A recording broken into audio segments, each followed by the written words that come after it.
In front of me is Motorola Moto S50, and today I would like to show you how you can change and customize your keyboard's theme. Begin by launching your keyboard and clicking on this icon of a color palette at the top of it.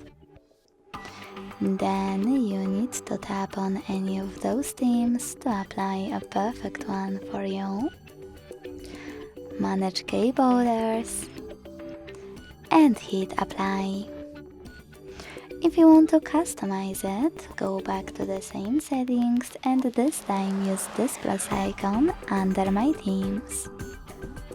Now tap on the photo that you wish to apply as your keyboard's background. Pinch it to scale, drag it to move and select next. Adjust brightness by swiping left or right. Hit done. Manage keyboarders and select apply.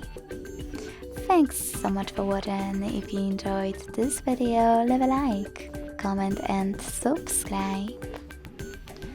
Bye!